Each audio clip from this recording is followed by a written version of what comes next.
माँ बाप के गुजरने के बाद पैसों के लालच में मेरे चाचा ने मेरी शादी एक बूढ़े आदमी से कर दी जो गांव का जमींदार था। उसके पास बहुत ही धन दौलत थी। चाचा कहने लगे, उस बूढ़े आदमी से वैसे भी कहाँ कुछ होने वाला है, वह सिर्फ कुछ ही दिनों का मेहमान है। तुम्हें डरने की कोई जरूरत नहीं है। उसके मरने के बाद उसकी सारी दौलत तुम्हारी ही तो होगी। चाचा की बातें सुनकर मैं लालच में आ गई। लेकिन शादी की पहली रात को मेरे बूढ़े पति ने जो मेरे साथ किया, उससे तो मेरी चीख ही निकल गई। मेरा नाम सुहानी है। मैं एक गरीब परिवार से ताल्लुक रखती थी। मेरे पापा एक साधारण से किसान थे।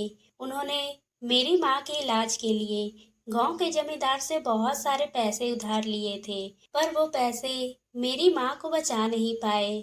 आज माँ तो इस दुनिया में नहीं है, लेकिन उन उधार लिए हुए पैसों का इतना कर्ज मेरे पापा पर हो चुका था कि वह चाह कर भी नहीं उतार सकते थे। और समय पर पैसे ना चुकाने के कारण जमींदार के अब मेरे पापा के ऊपर इतना कर्जा हो गया था जो एक अकेला इंसान के लिए चुका पाना बहुत ही मुश्किल था। इसलिए मेरे पापा ने अब बहुत ही ज्यादा परेशान रहने लगे थे और इसी टेंशन की वजह से उनकी तबीयत भी खराब रहने लगी थी। और कुछ ही महीनों के बाद मेरे पापा इस परेशानियों की वजह से गुजर गए और वो जमींदार को कर्ज को भी नहीं चुका पाए। जब जमींदार को ये खबर मिली तो वो मेरे घर आकर मेरे दरवाजे पर शोर मचाने लगा। ये सुनकर मेरे चाचा सारे कर्ज चुकाने का वादा कर दिए, क्योंकि हमारी थोड़ी सी जमीन और एक छोटा सा घर भी था जिसको बेचकर वो पापा को कर्ज चुकाने वाले थे। पर इसी समय जमींदार की मुझ पर नजर पड़ी और मुझे देखकर वो देखता ही रह गया। फिर उसने चाचा से कहा, क्या ये जगदीश जी की बेटी है? तो मेरे चाचा ने कहा, हाँ ये मेरे भाई की बेटी है, पर ये बेचारी अपने माँ बाप के गुजर जाने से बहुत ही ज्यादा मायूस रहने लगी है। तभी उस जमींदार ने एक शर्त रख दी और कहा कि अगर तुम अपनी खूबसूरत बेटी की शादी मुझसे करवा दो तो ये तुम्हारा सारा कर्जा भी मैं तुम भूल जाऊंगा और इसके बदले तुम्हें 10 लाख रुपए भी मिलेंगे। तुम्हें तुम्हारी बेटी की चिंता करने की कोई जरूरत नहीं है। वो मेरे साथ बहुत ही खुश रहेगी। पहले तो मेरे चाचा ने शादी के लिए मना कर दिया था, पर कर्जा चुकाने के लिए चाचा के पास इतने पैसे नहीं थे। वह जमीन भी बेच देते तो इतने पैसे नहीं जुटा पाते और पापा का लिया पूरा कर्जा नहीं चुका पाते। इसलिए शादी के लिए मान गए और शादी की तैयारियां होने लगी। शादी करना हर लड़की का ख्वाहिश होता है, मेरा भी था। पर यह ख्वाहिश अब इस तरह से पूरा होगा मैंने कभी भी नहीं सोचा था। आज मेरी खूबसूरती ही मेरी दुश्मन बन गई थी। मैंने अपनी शादी के लिए ना जाने क्या क्या ख्वाब सजाए थे। सोचा था मैं इतनी खूबसूरत हूँ तो किसी बड़े घर से मेरे लिए रिश्ता आएगा और बहुत ही बड़े खानदान की बहू बनूंगी। वह सपना आज तो पूरा हो रहा था, पर इससे मेरी शादी होने जा रही थी। वह कोई नौजवान लड़का नहीं बल्कि एक 60 साल का बूढ़ा आदमी था जिसकी जिंदगी का कोई भरोसा ना था। शायद मेरी किस्मत ही यही मंजूर था। तभी मुझे निराश देखकर मेरे चाचा कहने लगे, बेटा देखो तुम्हें डरने की बिल्कुल भी जरूरत नहीं है। वैसे वह बहुत ही बूढ़ा हो चुका है, उससे कुछ नहीं होने वाला। वह कुछ ही दिनों का मेहमान है और उसके बाद उसकी सारी दौलत तुम्हारी ही हो जाएगी। आखिरकार तुम उसकी पत्नी हो। चाचा की बातें सुनकर मैं एक पल के लिए लालच में आ गई और मैं शादी के लिए मान गई। इसी तरह कुछ दिन गुजर गए और मेरी शादी बहुत ही धूमधाम से की गई। जब मुझे मंडप में ले आया गया तो मैंने देखा वह बूढ़ा आदमी जो मेरा पति बनने वाला था, वो सेहरे में उसका चेहरा छुपा हुआ था जिससे मैं उसके चेहरे को देख नहीं पाई और मैं चुपचाप उसके बगल में बैठ गई। शादी पूरी विधि विधान से संपन्न हुई थी और मुझे भी कोई ऐतराज नहीं था, क्योंकि चाचा ने मुझे यही समझाया था कि बस कुछ महीने की बात है, फिर तुम बिल्कुल इस रिश्ते से आजाद हो जाओगी। चाचा की बात सुनकर मैंने उनकी बात मान ली और शांति से इस मंडप में बैठ गई थी। इसी तरह मेरी शादी धूमधाम से हो गई थी। शादी के बाद जब मैं अपने ससुराल पहुंची तो कुछ लड़कियां मेरे पति के कमरे में लेकर गई। जैसे ही मैं कमरे में पहुंची, वहां का नजारा देखकर मेरी आंखें फटी की फटी रह गई, क्योंकि उस कमरे को फूलों से सजाया गया था और चादर पे फूल बिखरे हुए थे। पास में ही कैंडल जल रही थी और ठंडी हवाएं भी चल रही थी। ये सब देखकर मैं डर गई, क्योंकि मेरे चाचा ने जैसा मुझसे कहा था, ये सब उससे ठीक उल्टा था। ऐसा लग रहा था जैसे ये आदमी 60 साल का बूढ़ा नहीं, बल्कि 25 साल का नौजवान है। उसने तो अपनी पहली रात की पूरी तैयारी कर रखी थी। अब तो कहीं से भी ये चांस नहीं था कि मैं इस शादी से बच जाऊं और मेरी जिंदगी बर्बाद होने से भी बच जाए, कि तभी दरवाजे पे किसी की दस्तक दी और मैं जल्दी से बेड पे जाकर बैठ गई। मैंने अपनी आंखों को तिरछी देखने की कोशिश की कि दरवाजे पर कौन है। जब मैंने देखा, वहां पर मेरा पति खड़ा था और धीमे धीमे कदमों से मेरी ओर आगे बढ़ने लगा। उसे अपनी तरफ इस तरह आगे बढ़ता देख मैंने जल्दी से आंखें बंद कर ली और अपने हाथों से अपने पूरे शरीर को कसकर पकड़ लिया और कहने लगी, प्लीज मुझे जाने दो। पर उस आदमी ने मेरी किसी भी बात का कोई जवाब नहीं दिया और थोड़ी ही देर के बाद जब मैंने अपनी आंखें खोली तो देखा कि मेरा पति तो पास में बिछी चारपाई पर बैठा था और कहने लगा, डरो मत, मैं तुम्हारे साथ ऐसा कुछ नहीं करूंगा। और ऐसा कहकर मेरा पति आंखें बंद करके सो गया। लेकिन मैं अभी भी उसकी ओर देखी जा रही थी। उसका शरीर कुछ अजीब सा लग रहा था। एक साधारण से इंसान का शरीर तो ऐसा नहीं होता, पर कोई चीज थी जो मुझसे छुपाई जा रही थी। उसे देखकर तो लग नहीं रहा था कि वह 60 साल का बूढ़ा है, क्योंकि उसके हाथ पैर अभी भी एक जवान लड़की की तरह थे और दो पहलवानों की तरह उसकी मसल भी थी। लेकिन उसका चेहरा उसके शरीर से बिल्कुल अलग था। चेहरे पर झुर्रियां पड़ी हुई थी, बाल पूरे सफेद हो चुके थे, आंखों के नीचे झुर्रियां लटके थे, मुंह में दांत भी बहुत ही कम थे। मैं ये सब कुछ भी देख रही थी। मुझे अपनी आंखों पे यकीन ही नहीं हो रहा था। मैं सोचने लगी, जब मेरे पति ने मुझसे शादी की थी तो मुझे हाथ लगाए बिना ही वह चुपचाप कैसे सो गया? ये कैसे हो सकता है? और यही सोचते सोचते मेरी आंखें लग गई। सुबह जब मैं उठी तो नहा धोकर तैयार हो गई, क्योंकि आज मेरी मुंह दिखाई की रस्म थी। भले ही मेरा पति 60 साल का बूढ़ा आदमी हो, पर अब क्या किया जा सकता है? जब मेरी किस्मत ही ऐसी निकली है तो पछताने से क्या फायदा। वैसे भी शादी हो गई थी। थोड़ी देर के बाद घर के सभी मेहमान भी विदा हो गए। तभी मेरे पति ने आवाज दी और कहा, सुहानी, अब इस घर और सामने वाले फार्म हाउस का ध्यान तुम रखोगी। ये जिम्मेदारी आज से तुम्हारी है।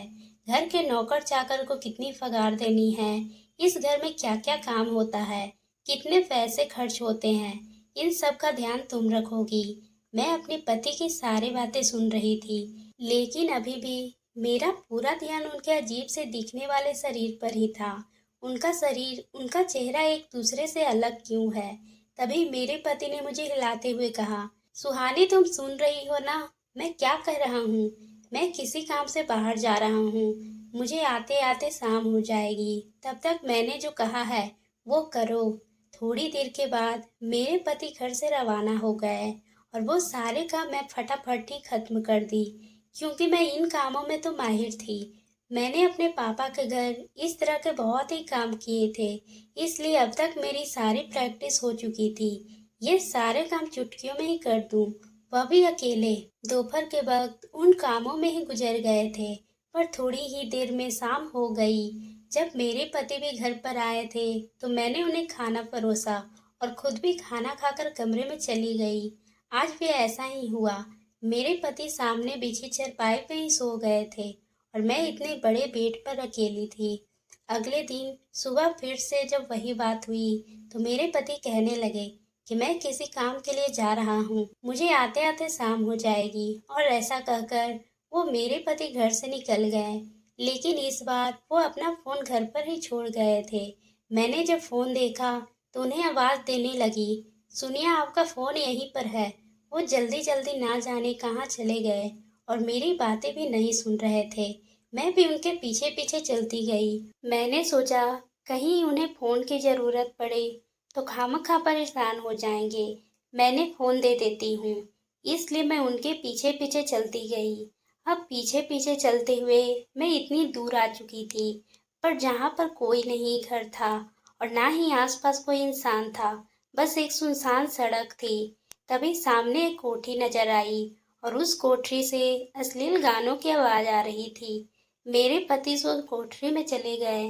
मैं उनके पीछे कोठरी में जा ही रही थी कि तभी मुझे किसी की आवाज़ आने लगी, जैसे कि कोई मेरा नाम लेकर मुझे कोई पुकार रहा हो। जब मैंने सुना तो पता चला कि मेरे पति किसी से बातें कर रहे हैं। देखा, तुम्हारे कहने पर मैंने शादी कर ली है, पर मैं किसी लड़की की जिंदगी बर्बाद नहीं कर सकता। तभी किसी आदमी के हंसने की आवाज आई और वो बोल रहा था कि मैं जानता हूँ कि तुमने मेरी बात मानकर मुझ पे बहुत ही बड़ा एहसान किया है और इस एहसान के बदले कोई कीमत भी नहीं लगाई। लेकिन क्या करता, मैं इस लड़की से अब परेशान हो गया था। घर में एक लड़की थी जिसके कारण मैं अपनी अय्याशी भी नहीं कर सकता था। इसके माँ बाप तो कब के गुजर गए, लेकिन वह अभी इस घर में नहीं रह गई और सारी संपत्ति भी उसके ही थी। और अगर मैं उसकी शादी ऐसे ही किसी लड़के से कर देता तो वो सारी संपत्ति उसकी भी हो जाती और वो हर बार मेरे घर आ जाया करती और उसको मेरा राज कभी भी पता चल सकता था। इसलिए मुझे तुमसे ये काम करवाना पड़ा। अब वो तुम्हारी जिम्मेदारी है, अब वो तुम्हारी पत्नी है, इसलिए तुम जो चाहे उसके साथ कर सकते हो। अपने चाचा की सच्चाई जानकर मेरे तो होश ही उड़ गए। तभी मेरे पति कहने लगे, तुम एक चाचा होकर ऐसी बातें कैसे कर सकते हो? तुम जानते हो कि मैं कितनी बड़ी बीमारी से पीड़ित हूँ। मेरी जिंदगी का कोई भरोसा नहीं है। मैं चाह कर भी किसी से प्यार नहीं कर सकता, क्योंकि मुझे एक ऐसी बीमारी है, अगर मैं किसी के पास भी चला गया तो उसे भी मेरी यह बीमारी हो सकती है। इसके बावजूद भी तुमने अपनी बेटी की शादी मुझसे करवा दी। माना कि मैं 30 साल का नौजवान हूँ, पर मेरी यह बीमारी मेरी सारी जवानी खराब कर गई और अब मैं 30 साल का नौजवान लड़का नहीं रहा। अब मैं बूढ़ा हो चुका हूँ और मेरी जिंदगी का कोई भरोसा नहीं। पता भी नहीं कि मेरा इलाज कब तक सफल होगा और होगा भी या नहीं, और मैं कब तक इस बीमारी से राहत पाऊंगा। तभी मेरे चाचा ने बोला, अब वो मुझे नहीं पता, पर वो अब तुम्हारी जिम्मेदारी है। ऐसा कहकर मेरे चाचा उस कोठरी से बाहर आ गए। मेरे चाचा के साथ दो जवान खूबसूरत लड़कियां एक बड़ी सी गाड़ी में बैठकर वहां से चली गई। मैं ये सब कोठरी के बाहर से ही देख रही थी और मैं बहुत ही जोर जोर से रोने लगी। मेरे खुद के चाचा ने मुझसे छुटकारा पाने के लिए मेरी शादी इस आदमी से करवा दी और मैं इस नेक आदमी को ही दोष दे रही थी। इसमें इस आदमी का तो कोई भी गलती नहीं है, बल्कि इसने तो मेरी इजाजत के बिना मुझे छुआ तक नहीं। ये सब मेरे चाचा का किया धरा है। अब मैं चाचा को माफ नहीं कर सकती, पर अब और नहीं। अब मुझे अपने पति के साथ ही रहना है और मेरे चाचा तो मुझसे छुटकारा ही चाहते हैं, तो मैं उन पर बोझ क्यों बनूं। अब मैं उनकी कोठरी से वापस अपने ससुराल आ गई। घर में जो जो काम बचे थे मैंने वो सारे काम अच्छे से कर दिए। शाम को जब मेरे पति कमरे में आए तो वो मुझे देखकर चौंक गए, क्योंकि आज मैं वापस से एक दुल्हन की तरह सजी हुई थी। जब मेरे पति ने मुझे ऐसा देखा तो वो समझ, सुहानी, तुम्हें ये सब करने की जरूरत नहीं है। तुम नहीं जानती कि अगर तुम मेरे साथ रहोगी तो तुम्हारी जिंदगी भी बर्बाद हो जाएगी।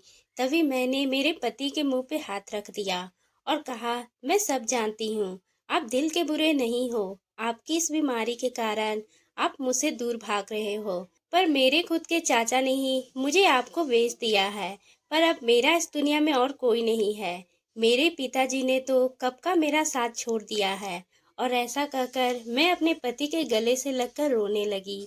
उसी समय मेरा खुद पे काबू ही नहीं रहा। मैं अब तक जिस शख्स को गलत समझती आ रही थी, बल्कि वह शख्स ही मेरे लिए अच्छा सोच रहा था। पर मेरी आंखों पर झूठ की पट्टी बंधी हुई थी, जो मैं इस समय देख नहीं पाई। तभी मैंने अपने पति से कहा, मैं आपको अभी इसी वक्त अपना पति स्वीकार करती हूँ और मैं आपको वचन देती हूँ कि मैं आपकी इस बीमारी को ठीक करने में आपका साथ जरूर दूंगी। अब मैं मेरे पति का बहुत ही ज्यादा ध्यान रखने लगी। मैं उन्हें समय पर इलाज के लिए ले जाती, क्योंकि उनका इलाज जड़ी बूटियों से होना था और कुछ ही महीनों में मेरे पति ये बीमारी से ठीक हो गए। यूं तो उनका इलाज बहुत ही पहले से चल रहा था, लेकिन कहते हैं ना, जहाँ दवा काम नहीं करती वहाँ दुआ असर करती है। पहले मेरे पति अकेले थे, उनके परिवार में कोई नहीं था, लेकिन अब मैं उनके साथ हूँ और मेरे प्यार में इतना ताकत भी था जो मैं अपने पति को इस बीमारी को ठीक करके ही दम लिया। मैं अब बहुत ही खुश हूँ और मैं अब मेरे पति के एक दूसरे के साथ खुशहाल जीवन व्यतीत करने लगे। अब मैं और मेरे पति एक दूसरे को स्वीकार कर लिया। मैं अपने जीवन में बहुत ही खुश थी। जिंदगी ने मेरे साथ जो किया था वह बहुत ही गलत किया था, पर मैं अपने पति की सेवा कर मैं इस शादी को वादे को पूरा किया था और अपने पति के साथ मिलकर अपने चाचा को सजा भी दिलवाई। तो दोस्तों, आपको ये कहानी कैसी लगी? अगर पसंद आई हो तो आप मेरे चैनल को सब्सक्राइब करना ना भूलें और बेल आइकन को भी प्रेस कर लें।